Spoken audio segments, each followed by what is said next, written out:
eu quero estar junto aos seus pés,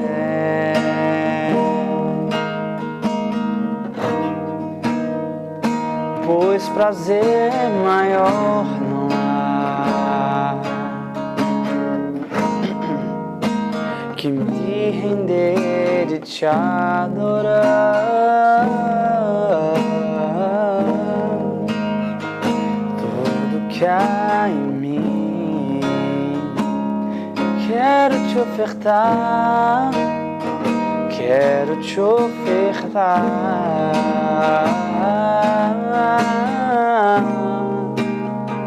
Mas ainda é pouco eu sei, se é comparado ao que ganhei. Não sou apenas servo, teu amigo me tornei. Te louvarei.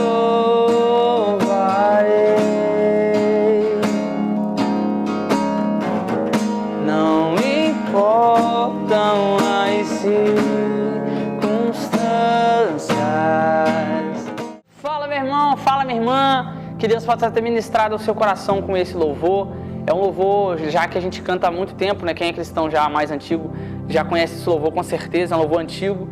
E eu sempre gostei muito de louvar. Que Deus possa ter tocado o seu coração. Um ótimo início de semana para você que está vendo agora na segunda, ou um bom fim de semana para você que está vendo no fim da semana. Estamos dando início aqui ao projeto Segunda Palavra. Amém? Gente, o tema de hoje é um tema que, na verdade, era uma palavra que me chamou muita atenção: comunhão. Eu estava lendo, pesquisando na internet e teve muito a ver com o que eu estava passando durante a semana. E o tema é estabelecendo uma comunhão com Deus.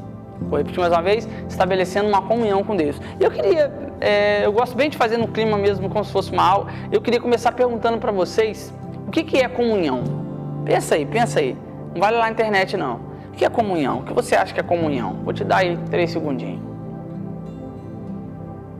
Amém. Pensou? Então, eu vou ler para vocês aqui o que eu pesquisei. Comunhão, na verdade, comunhão é o pilar da vida cristã. Comunhão, gente, significa ter união, ter paz e partilhar algo, né? Então, basicamente, comunhão tem a ver com relacionamento, se relacionar. E eu separei esse tema, porque como comunhão é um dos pilares, é uma coisa que a gente precisa trabalhar muito bem, né? Está muito fixada na gente. E esse tema, gente, ele está baseado em Romanos 8:1. Então, eu vou estar lendo com vocês. E obrigado, Ju, né, e também minha mãe, por ter me puxado a orelha aí para sempre estar lendo, porque tem pessoas que às vezes não conhecem o texto, então é sempre bom e importante estar lendo, tá? Vamos lá, gente. Então, Romanos 8:1. O texto fala: agora... Prestem atenção, agora já não existe nenhuma condenação para aqueles ou para as pessoas que estão unidas com Cristo Jesus. Existem outras traduções, vou ler de novo essa tradução que é um pouquinho diferente. Agora já não existe nenhuma condenação para as pessoas que estão unidas com Cristo Jesus. Então aqui a gente já começa esse texto, eu escolhi ele, e na verdade esse texto, gente, eu tenho repetido ele algumas vezes durante a semana, baseado no processo que eu estou passando. Eu estou lendo um livro muito bacana, Campo de Batalha da Mente, da pastora Joyce Meyer. Deus te abençoe, pastora.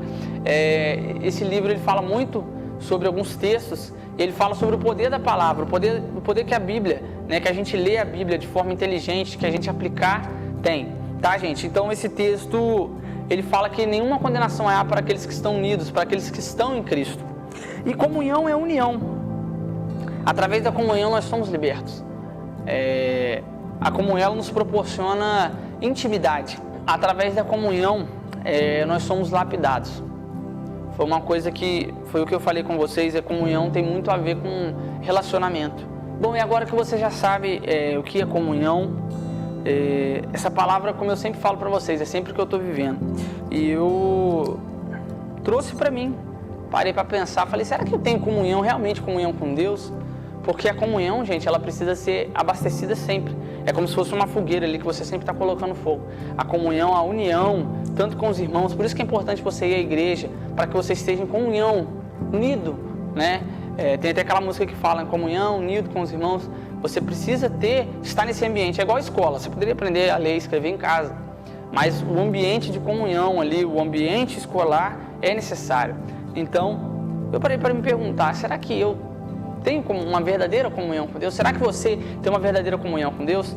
É bom a gente se perguntar isso, porque a comunhão é intimidade, né? A comunhão é união, a comunhão é paz, é quando a gente tem esse relacionamento com Deus.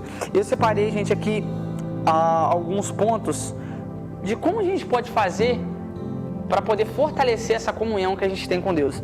Então, gente, o primeiro ponto para você poder fortalecer a sua comunhão com Deus é fazendo a vontade de Deus. E eu sei, não é uma coisa fácil. Fazer a vontade de Deus significa muitas das vezes, na maioria das vezes, abrir mão das nossas vontades. E a partir do momento que a gente começa a trilhar, e na verdade fazer a vontade de Deus nos faz errar menos. Fazer a vontade de Deus nos faz caminhar mais firmes em direção ao propósito, como eu falei semana passada. Então, o primeiro ponto, fazer a vontade de Deus. Isso vai fazer com que você tenha mais comunhão com Deus, quando os seus pensamentos estiverem ligados aos pensamentos de Deus. Gente, segundo ponto, leitura da palavra. Né? A palavra, ela liberta. E é o que diz na palavra, né? Conhecereis a verdade vos libertará. A palavra, gente, ela é incrível. Na verdade, a maioria das sabedorias humanas que a gente lê em livros, muitas das coisas foram tiradas da Bíblia, né? De Provérbios. E se você for parar para perceber, para se basear, as pessoas que estudam mais a fundo, o fim dos tempos, já está tudo aqui na Bíblia, gente. Então é muito mais fácil que se a gente tiver realmente, não só ler a Bíblia, mas, gente, repara que a Bíblia está bem rasgada, tá? Mas é não só ler a Bíblia, mas a gente realmente meditar na palavra, a gente realmente buscar entender a palavra. É isso que faz o diferencial. É você realmente ler dia a dia, e não é a quantidade que você lê, mas é a qualidade do tempo que você gasta. É você realmente separar um tempo. E, gente, não só comunhão, mas até porque a gente sabe agora que a comunhão é o pilar da vida cristã. É um dos pilares, né, da vida cristã. Mas, de verdade, gente, gastem tempo com Deus. Separe um tempo para você orar, para você buscar. Tenha uma vida, né, de busca, de oração, para que você não se enfraqueça. Porque a gente sabe que vão vindo momentos que tem momentos que desgasta a gente mais do que alguns momentos. Então, a sua busca com Deus tem que estar sempre constante. Se você for parar para ler Mateus, você vai ver que Jesus ele estava em constante busca. Ele quase praticamente sempre estava de jejum, sempre estava em algum tipo de oração, de propósito. Por quê? Porque o cristão ele tem que estar preparado para tudo. Ele não pode esperar com que a situação chegue. Ele tem que estar preparado antes que a situação chegue. Tá? Então, gente, leitura da palavra é essencial. Leia a palavra, medite na palavra, reflita sobre a palavra. Outra coisa legal, pense sobre a palavra. Né? Se a gente for parar para pensar, a gente gasta muito tempo pensando, deixando o nosso pensamento voar por várias outras coisas, e às vezes a gente acaba até pecando no pensamento. Então, force seu pensamento a pensar coisas de Deus. Amém? Gente, o terceiro passo para fortalecer a sua comunhão com Deus é conhecer a palavra. Esse é parecido com o primeiro, mas é um pouco diferente. Como assim, Davi, conhecer a palavra? Esse texto de Romanos 8:1, por exemplo, ele mudou muito a minha forma de pensar. O que fala em Romanos 8:1? Nenhuma condenação há para aqueles que estão unidos ou que estão em Cristo Jesus. Então comece, gente, a estudar os textos bíblicos, a refletir na palavra, mas de uma forma inteligente. Se você não está entendendo, como eu falei também em outra palavra, pede o Espírito Santo, cara, para te ajudar, para abrir seu pensamento, porque a leitura da palavra, a palavra é o nosso manual, gente. E eu confesso para vocês, a minha vida, ela tem mudado bastante depois que eu comecei a ler a palavra. A gente tem muito confronto. A Bíblia, quando você lê e aplica, você é muito confrontado. Porque, na verdade, o sistema, tudo, às vezes a nossa forma de ser criado, o mundo, né? A forma que a gente vive, às vezes, não não está condizendo com a palavra. Então, quando você começa a ler e ver como Jesus agia, porque a gente precisa agir como Jesus agiria no nosso lugar. Você começa a ver como Jesus agia em determinadas situações. Claro, gente, a gente nunca vai ser Jesus, mas nós precisamos ser imitadores dele. E quando você começa a viver a palavra, você vai vendo que tem muita coisa que você faz, às vezes, ou que você acha que está certo, que não condiz com a palavra. Então, é necessário, além de ler, refletir, meditar, você ter conhecimento da palavra, você meditar mesmo, você refletir sobre aquilo que você lê. E, gente, para fechar, também algo que vai te fortalecer a sua comunhão, que vai te aproximar, né? É a oração e o jejum. Esses aqui são armas, e o louvor também, eu coloco até o louvor, mas na verdade o louvor de coração. Gente, essas aqui são armas poderosíssimas. Eu confesso para vocês que eu comecei a ler recentemente alguns livros que falam sobre o poder da oração, o poder do jejum. Eu não vou me lembrar o nome do autor agora, eu preciso até terminar de ler esse livro. Mas ele fala de experiências, né, que o autor teve com a oração e com o jejum. E, gente, é maravilhoso. A gente vê que realmente quando a gente aplica o que está na palavra, quando a gente entende as armas que nós temos ao nosso dispor, a guerra ela fica diferente, né? A vitória fica mais acessível. Então eu convido a você a realmente estabelecer uma comunhão verdadeira com Deus. Gente, porque a comunhão verdadeira com Deus, ela reforça a sua fidelidade. Quanto mais comunhão você tiver com Deus, quanto mais parecido com Cristo, quanto mais relacionamento com Cristo, menos as coisas do mundo vão te afetar. E vai começar a chegar ao ponto de que um ambiente que você não podia entrar porque te influenciava, você vai conseguir entrar porque você vai influenciar. Porque a partir do momento que você começa a ter comunhão com Cristo, você vai ficando mais parecido com Ele. Já viu aquele amigo, às vezes, que no comecinho da sua vida cristã ali, você tinha aquele amigo que você se aproximava dele e ele falava muito palavrão e você começava a falar também? Você acaba sendo afetado por quem você anda. Por isso que a gente tem aquele ditado, diga com quem tu andas, que eu direi quem tu és. Não é bíblico isso, tá, gente? Mas é uma verdade. Então busque fazer esse relacionamento com Deus, busque fazer a vontade de Deus, busque ler a palavra, busque conhecer a palavra e busque orar, busque jejuar, busque fazer coisas que vão te aproximar de Deus. Porque assim como a gente, quando tem um amigo, igual eu busquei me aproximar do Jonathan esse ano, a gente vai vendo coisas que a pessoa gosta para se aproximar. Busque coisas que vão agradar a Deus. Faça algo para Deus que você ainda não fez essa semana ou que você nunca fez. Busque coisas do que Deus gosta, né? Busque coisas que vão te aproximar, que você sabe que vai fazer com que Deus fique feliz com você. Isso com certeza vai estabelecer uma nova comunhão